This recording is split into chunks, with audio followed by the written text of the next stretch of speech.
1, 2, 3! Free Nazanin! Good job, Dave. Hampstead, North London, and a rally to free Nazanin Zaghari Ratcliffe, currently being held in Iran. And in the thick of it, local MP Tulip Siddiq. Yeah, hold your sign. Very good. Her profile is rising rapidly with this campaign. We need the Foreign Secretary there to defend Nazanin and to make sure she gets the protection that she deserves. Isn't he the last person to go after what he's just said?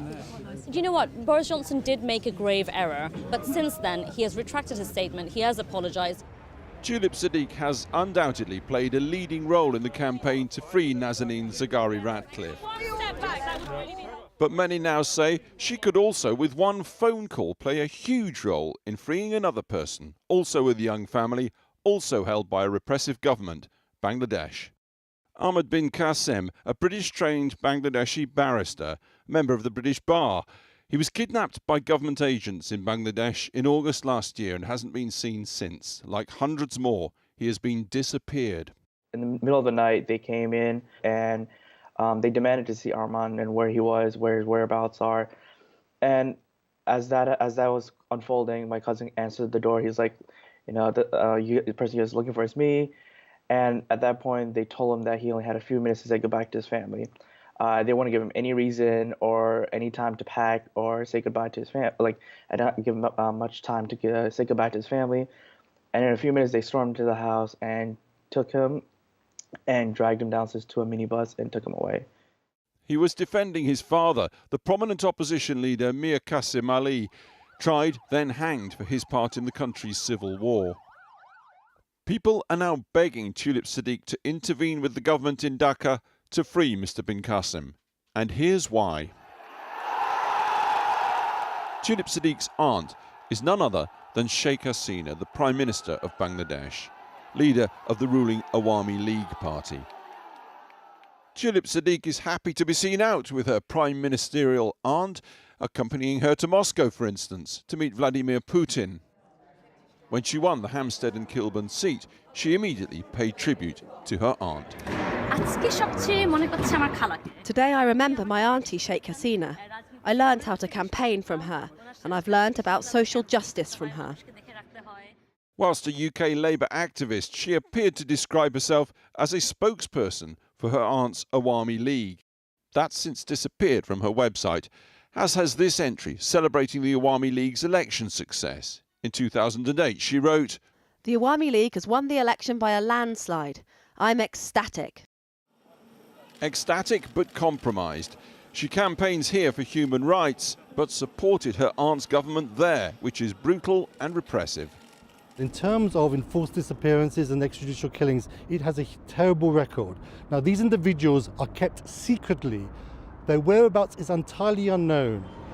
But brutal or not, no other British MP has her contacts with the Dhaka regime.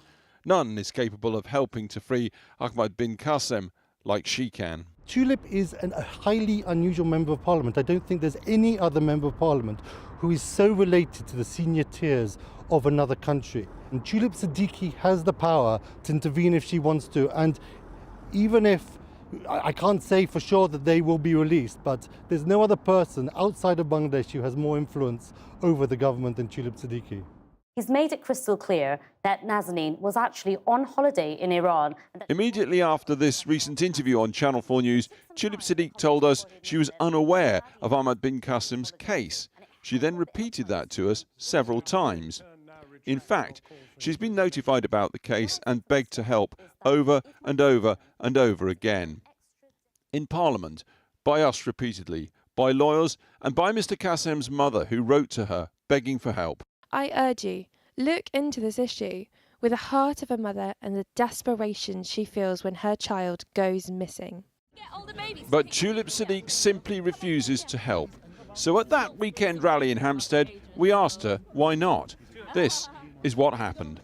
The case of Ahmed bin Qasim, Bangladeshi man who's been disappeared by the regime, which obviously you're close with your family connections. People are saying with one phone call, just like this campaign, you could pick up the phone. This man, Ahmed bin Qasim. His family's his family's written to you many times. We've told you about him. He's not your constituent, but with one phone call, you could make a huge difference. No, sorry. Who? You could make a huge difference. I just want to ask. No. I just want to know. Is he Hampstead? Is he British citizen? No, he's not Hampstead resident. Is he British citizen? He's a British citizen. He's Bangladeshi, but it's being said by many people Are that you you aware could that I'm a find out. British MP? I am. You are. You're okay. also very well And connected to the and regime. I'm born in London. Are you implying I'm a Bangladeshi politician? You have I don't think that's the I'm right not saying. thing to You have said imply. many times. You've You need to said be very on a careful. blog post. You've said I'm on a blog Labour post. MP for Hampstead and Kilburn. You've described yourself as a spokesperson for the Awami regime. I am a Labour You have Party described member. yourself as a spokesman for the regime. I have been a Labour Party Your member since aunt 15. I is was the born Prime here. Minister.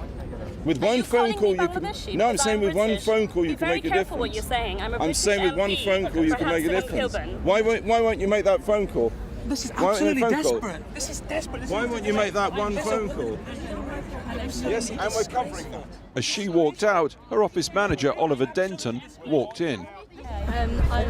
Sorry, can you stop pushing me? What are you talking about? You just pushed my camera. Okay, stop filming. Our producer then attempted to get answers to questions. I am not Bangladeshi, and the person you're talking about, I have no idea about their case. We're That is covering the that. end of my statement. She then made an apparently threatening remark to our producer, who is pregnant. Thanks, Daisy, for coming. Hope you have a great birth, because child labour is hard. See you. Julip Siddique sits on the Women and Equality Select Committee in Parliament. The only reason she's ever given us for not helping Ahmad bin Qasim is that he's never lived in Hampstead. He's not a constituent. Yet this is what the MP apparently told a Bangladeshi online newspaper. You don't have to be in Bangladesh or England. I try to help Bangladeshis in England in whatever way it is possible.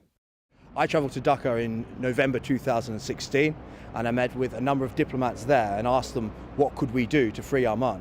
And what they told me was the person to speak to is Julip Siddique MP, because all it would take, they said, is a phone call from her for him to be released.